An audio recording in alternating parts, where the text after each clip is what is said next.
முடியாத செயல் ஏதுமே புவி மீது கிடையாது. எழுந்து வா புயலை போலே பலம் என்ன புரியாமல் ஆழ்கடலின் விவசாயிக்காக இது. எழுந்து வா மேலே மேலே ஒரு அறையில் வாழும் வாய்ப்பு. 25 ஏக்கர் பரப்பளவில் மர சட்டங்களோடு நடக்கும் பிரம்மாண்ட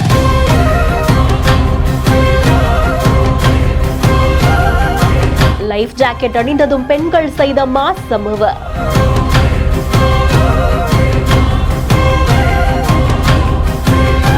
ஒவ்வொரு புள்ளையும் பார்த்து பார்த்து கட்டுறதுல இருந்து ஆழ்கடலுக்கு எடுத்துட்டு போய் நடுறது வரைக்கும் இவ்வளவு விஷயங்களும் ஏன் செய்யப்படுது? கடலின் அடியாழத்தில் நடப்பது என்ன?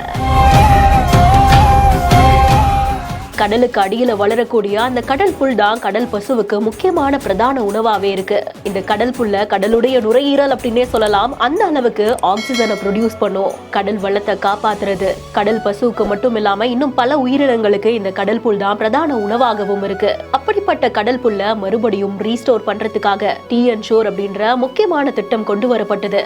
அறிவியல் சார்ந்த தொழில்நுட்பத்தோட திறமையான டைவர்ஸ் உதவியோட அந்த ரீஸ்டோரேஷன் ப்ராசஸ் எப்படி நடக்குது அப்படின்றதான் இந்த வீடியோ காண்பிச்சிருக்காங்க. சுப்ரியா சாஹூ IAS அவர்கள் இந்த வீடியோவை அவங்களுடைய சமூக வலைதள பக்கத்திலையும் ஷேர் பண்ணிருக்காங்க. சவுக்கு மர சட்டங்கள்ல கயிறுல ஒவ்வொரு புல்லையும் பெண்கள் பார்த்து பார்த்து கோர்க்கிறாங்க. கடல் புல் கோர்க்கப்பட்டதற்கு அப்புறமா அந்த மர சட்டங்கள் படகு மூலமா கடலின் அடி ஆழத்துக்கு எடுத்து செல்லப்பட்டு பக்குவமா நடப்படுது.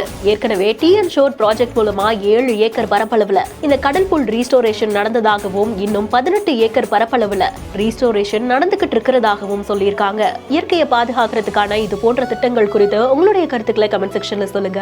மேலும் செய்திகளுக்கு பிஹைண்ட் இட்ஸ் ஃபாலோ பண்ணிக்கோங்க.